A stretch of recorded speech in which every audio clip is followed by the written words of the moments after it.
Et maintenant, sur un nouvel atelier, nous allons parler de la formalisation de la négociation commerciale.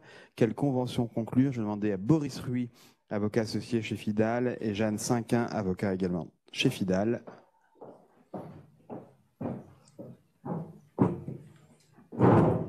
Merci à tous les deux d'être avec nous ce matin. Ma première question, avec toutes ces lois récentes, parvient-on à s'y retrouver dans le choix de l'accord? Qui veut répondre en premier? Eh ben, je pense que la réponse est assez simple. La réponse est non.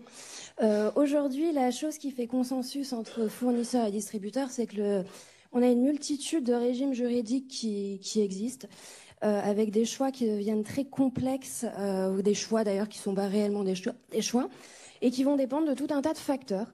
On a une succession de réformes qui sont venues créer, modifier, compléter, voire supprimer et recréer certains régimes.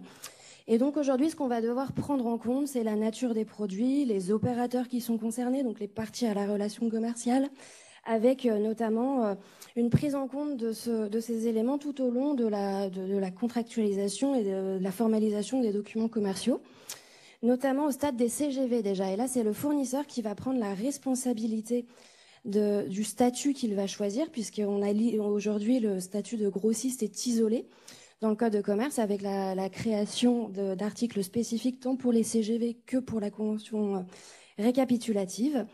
La nature des produits alimentaires, non alimentaires, si alimentaires soumis au dispositif de transparence Egalim 2 ou non, si non alimentaires PGC ou non, avec tout un tas de questions qui vont se poser à ce stade-là.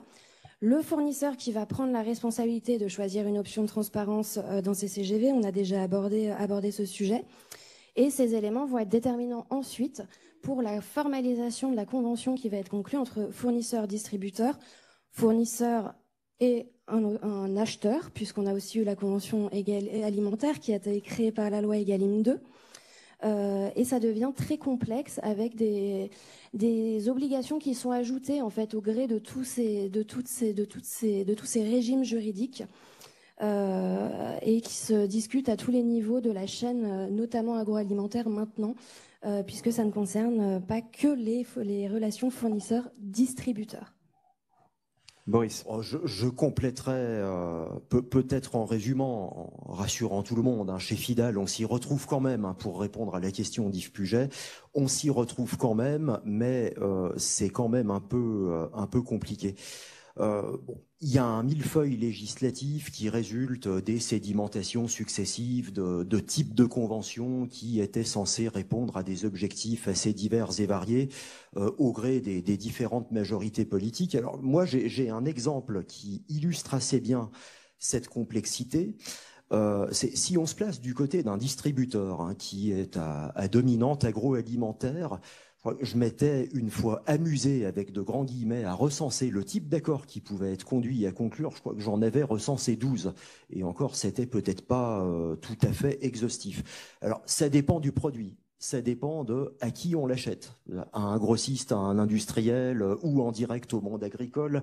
Ça peut dépendre de la destination du produit. Parce qu'il y a des distributeurs qui, bien évidemment, sont transformateurs. Ce qui est le cas dans les rayons découpe, à la charcuterie ou au rayon poissonnerie. Je ne cite que ces exemples. Donc, on a quelque chose qui est quand même assez complexe, même si on parviendra un peu à s'y retrouver. Et c'est doublé, et ça c'est important, c'est doublé d'une insécurité juridique liée à la volatilité des lois.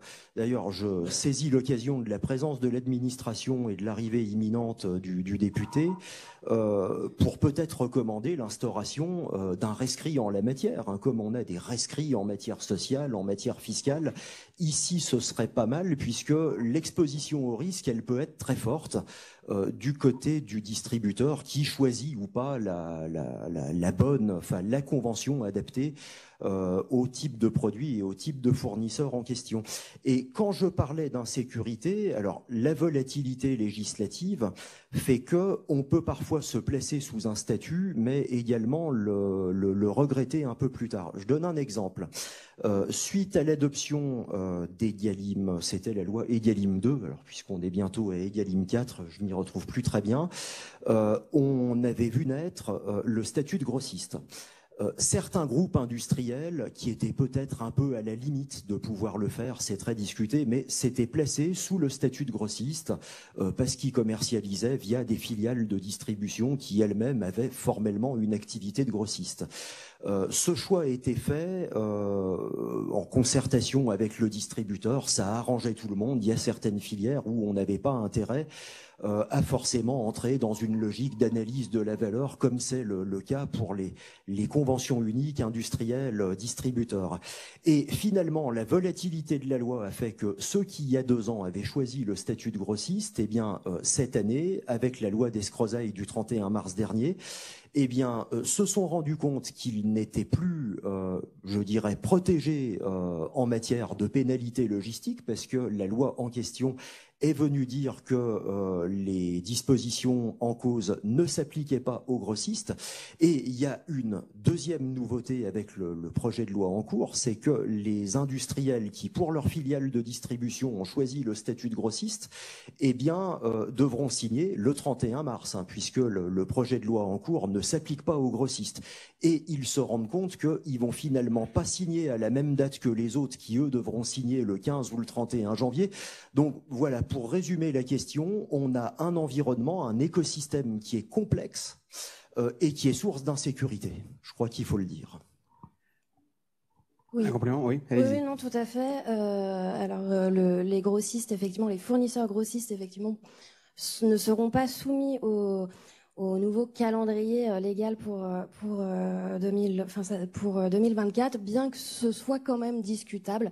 En fait, c'est que les conventions grossistes et le régime juridique n'est pas visé par le projet de loi.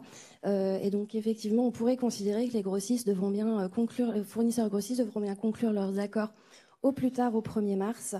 Mais il n'empêche que rien ne leur interdit non plus de formaliser les accords au 15 janvier, voire au 31 janvier, ou voire même au 31 décembre.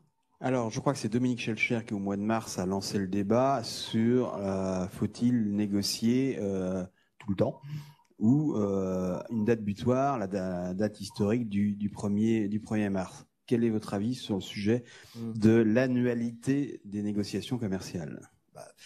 Disons, quand on parle de l'annualité aujourd'hui, on n'en parle pas de la même façon qu'on en aurait parlé il y a encore quelques années, puisque depuis notamment Egalim 2, donc c'était il y a seulement 2 ans, presque jour pour jour, une batterie de dispositifs tels que notamment la clause d'indexation, la révision automatique ou la clause de renégociation qui, elle, s'applique à beaucoup de gens, tout ça fait que on est finalement dans une annualité qui est très édulcorée aujourd'hui. Étant rappelé que l'annualité, elle porte sur la convention en elle-même, mais depuis la loi Hamon de 2014, c'était aussi une annualité du prix. Bon, à l'époque, en 2014, on était dans un environnement économique quand même plus stable et qui a beaucoup perdu en stabilité aujourd'hui. Donc l'annualité telle qu'elle existe, alors oui, elle existe sur le papier, dans les faits, c'est très édulcoré. Alors sur le principe de l'annualité, si on prend le sujet peut-être avec un peu plus de hauteur, la législation, elle est faite, à mon sens, pour traduire la position du plus grand nombre. Moi, j'ai pas rencontré beaucoup de gens, aussi bien côté industriel et même côté distributeur ou même les autres acteurs de la chaîne de valeur. J'ai pas rencontré beaucoup de gens qui voulaient mettre à bas l'annualité. Moi, je pense que l'annualité, ça n'engage que moi, je suis plutôt pour le maintien d'un principe d'annualité. L'annualité, elle a tendance à rassurer tout le monde et à éviter la négociation permanente qui a été évoquée, je crois, dans un atelier précédent. Il faut pas trop vite oublier qu'il fut une époque où on négociait tout le temps. On pouvait avoir le sentiment, côté fournisseur notamment, tous les 2 mois ou tous les 3 mois de passer à l'essoreuse, passez-moi l'expression. Faut pas trop vite l'oublier. Et l'annualité, elle a aussi du sens au plan économique, parce que tout le monde budgète de manière annuelle sur les aspects vraiment commerciaux, économiques, notamment la question du prix. Et c'est vrai pour les fournisseurs, c'est vrai aussi pour les distributeurs. Donc l'annualité, elle a un sens. Alors c'est moins le cas à l'amont, parce que l'annualité, elle concerne également aujourd'hui l'amont, depuis la loi d'Escrozaille. Par exemple, un industriel qui achète une matière première agricole à un autre industriel. Là, on se rend compte que ça n'a pas vraiment de sens parce qu'on a fréquemment des contrats qui sont des contrats de 3 mois. Alors, dans l'annualité, il y a une autre question, c'est celle qu'a évoquée Yves Puget, c'est la question de la date. Pourquoi le 1er mars? Alors, le 1er mars, sachant que la plupart des entreprises petites, moyennes ou grandes raisonnent en termes d'exercice annuel, c'est-à-dire de l'année civile. Et je reprends à mon compte un mot qu'avait eu, je crois, Hervé Dodin en 2019 devant une commission d'enquête parlementaire. Il expliquait très bien, et je suis plutôt d'accord avec ça, que finalement, le 1er mars, quand on doit avoir tout budgété au 31 décembre, ça consiste à vouloir faire à tout prix entrer le traversin dans la commode. Et ça peut avoir pour conséquence des négociations parfois brutales. Je reprends le qualificatif de Michel-Édouard Leclerc que vous avez cité tout à l'heure, Yves Puget. Ça peut parfois donner ça. Et surtout, le 1er mars, c'est l'idée de la même date pour tout le monde. Alors peut-être que de clôturer au début, ou au milieu du mois de janvier, ou à la fin du mois de janvier, on va se rapprocher un peu plus de l'exercice annuel, mais le problème est aussi d'avoir la même date pour tout le monde. Moi, je donne un exemple qui m'a été soufflé récemment. Dans l'industrie de transformation du fruit, on raisonne côté industriel au regard des récoltes, qui sont des récoltes annuelles. Alors l'abricot, je crois que ça se récolte au mois de juin, la pomme, ça se récolte au mois de septembre.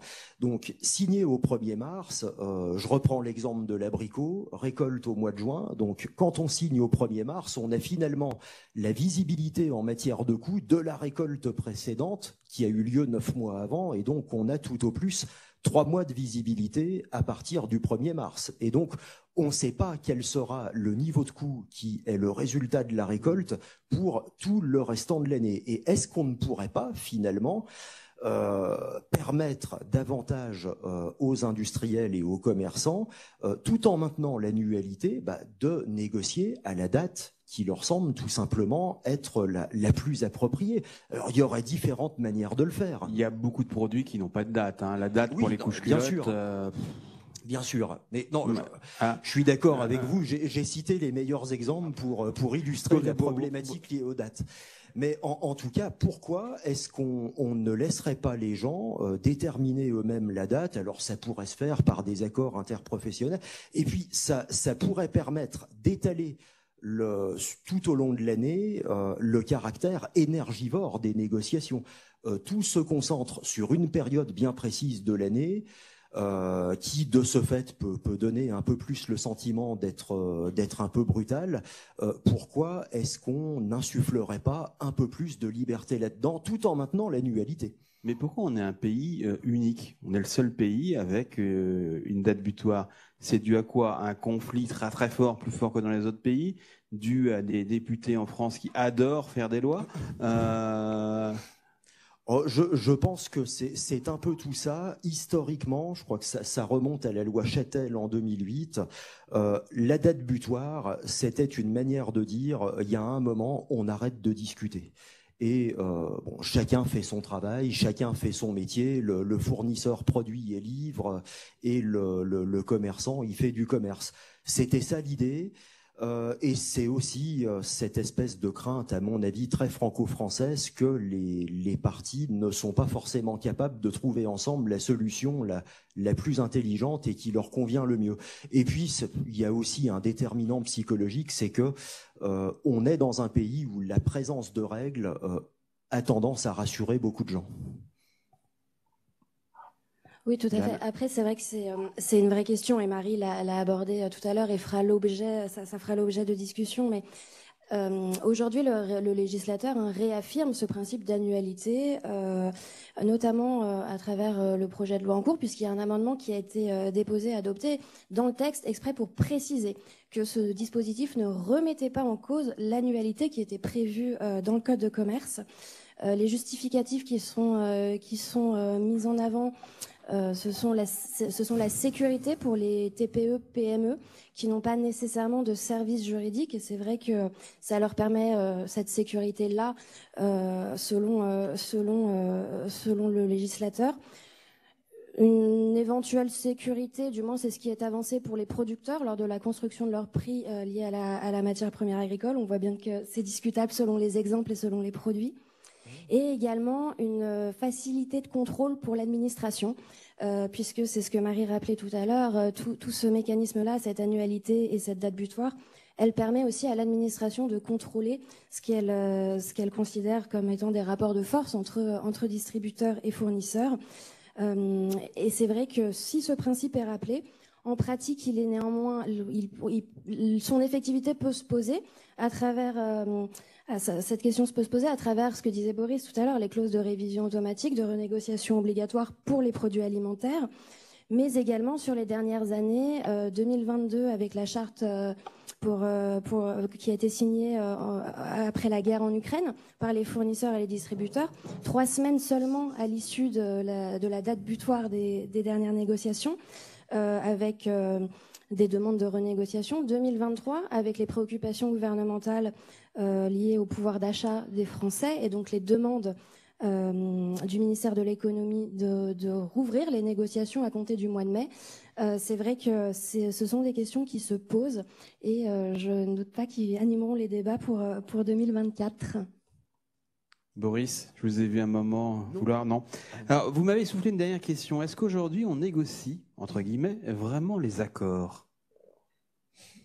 Oui, bien sûr, on négocie, mais au fil des années, et ça fait, je crois maintenant 15 ans que je fais ce métier, on pourrait dire que la négociation est devenue un peu un rituel. Il y a l'envoi des CGV, il y a la lettre de réserve, il y a la réponse à la lettre de réserve, il y a la réponse à la réponse. Et la question est, à mon avis, de savoir ce qu'on devrait négocier vraiment. Alors, s'invite aussi depuis quelques années dans les négociations et dans toute la documentation contractuelle qui les accompagne, des enjeux, on va dire, extra-commerciaux. Alors, on peut penser à la logistique, on peut penser à la RSE, on peut penser à toutes ces CGV des fournisseurs ou à ces chartes éthiques des distributeurs où chacun dit ce qu'il a fait de bien pour la planète. Bon.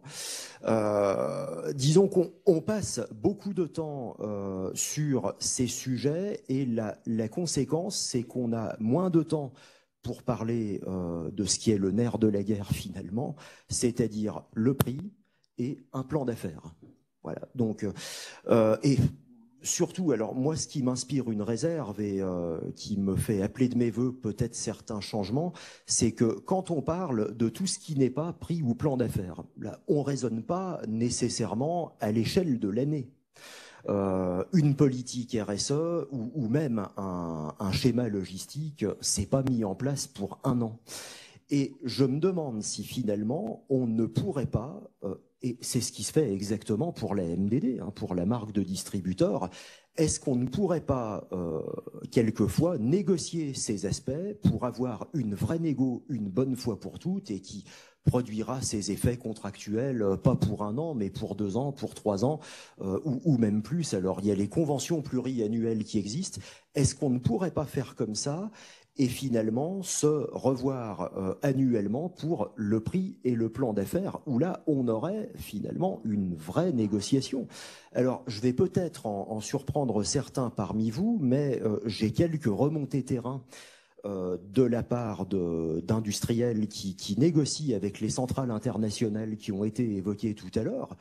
Et alors, loin de moi l'idée de formuler des critiques insensées contre ces centrales, même si elles en méritent peut-être quelques-unes, mais moi j'ai eu comme retour de terrain que, en effet, auprès de ces centrales internationales, donc qui ne s'estiment à tort ou à raison, palliées par la date du 1er mars, par, je dirais, toute la paperasserie contractuelle à la française, on a finalement une convention à durée indéterminée. Et l'industriel a eu, dans les quelques exemples que j'en ai connus, le sentiment que finalement, il y avait une vraie négociation sur le prix et sur le plan d'affaires, puisqu'on n'était pas corseté par tous les autres aspects qui font que finalement, chaque année, on en revient au même rituel, c'est-à-dire les CGV qui, alors maintenant, font parfois même, je vois des CGV de 50 pages. Je me demande si ça a du sens. À mon avis, ça n'en a pas beaucoup. Mais à l'international, on a pu observer ça. C'est plus simple sur l'aspect documentaire, sur l'aspect formel. Et donc, il y a une vraie négociation. Est-ce qu'on ne pourrait pas s'inspirer de ce bon côté, peut-être, tout du moins observer dans certains cas, des centrales internationales ou tout simplement de ce qui se passe aujourd'hui pour la MDD, où les accords sont à durée indéterminée et on négocie le nerf de la guerre. Est-ce qu'il avait fait un abus de communication ou est-ce que c'est réel? Michel Biraud, lorsqu'on a fait son interview, donc le patron de Lidl, nous a montré un paquet haut comme ça et il nous a dit voilà pour une marque. Il nous a montré la marque et il nous a montré le petit tag qui était haut comme ça et voilà pour la marque de distributeur. Oui, non, parce qu'effectivement, aujourd'hui, on négocie pas de la même façon en MDD qu'en marque nationale, alors même s'il y a certains rapprochements et qu'il y a des rapprochements qui tendent à se créer également au gré des réformes, mais on parlera de la MDD plus tard dans la matinée. Mais c'est vrai qu'aujourd'hui, en marque nationale, on a des obligations formelles au stade des CGV, au stade effectivement des réponses au CGV, puisque notre contrainte dans des délais avec des courriers types qui peuvent se développer, la convention commerciale, la convention logistique. Et c'est vrai qu'en marque nationale, toutes ces obligations formelles font qu'on se retrouve avec des tas comme ça. C'est vrai, et ça recommence tous les ans. Et tous les ans, au gré des réformes, on vient rajouter des obligations de formalisation, et ce qui est moins le cas en MDD, en tout cas pour l'instant. Moi, une dernière question, j'ai envie de dire, est-ce que vous y croyez? Est-ce que vous pensez qu'on peut arriver, lorsqu'ils vont commencer à essayer de remettre ça à plat, mais on est dans on va dire, dans un tel conflit permanent en France, on est dans des telles injonctions contradictoires, est-ce que vous pensez réellement qu'ils vont réussir à simplifier quelque chose qui est très complexe, mais avec des intérêts tellement différents que ça va pas être simple? On peut l'espérer déjà, mais c'est vrai qu'en 2019, dans le prolongement de la loi Egalimin, il y a déjà eu une ordonnance qui avait pour objet de simplifier le titre 4, livre 4 du Code de commerce. Et on voit que depuis l'ordonnance, on a quand même eu plusieurs lois qui ont dû être adoptées. Donc je ne sais pas si on peut présager de l'avenir. L'exercice pas simple. Oui, c'est assez subtil. Disons que je reprends mon propos de tout à l'heure sans vouloir me citer moi-même, bien sûr. Je pense qu'on est dans un pays où on aime bien les règles. Voilà. Et que finalement, des règles contradictoires, alors ça peut paraître étonnant ce que je vais dire, mais des règles contradictoires permettent quelque part à chacun de s'y retrouver et de trouver la petite règle qui lui va bien à un instant donné.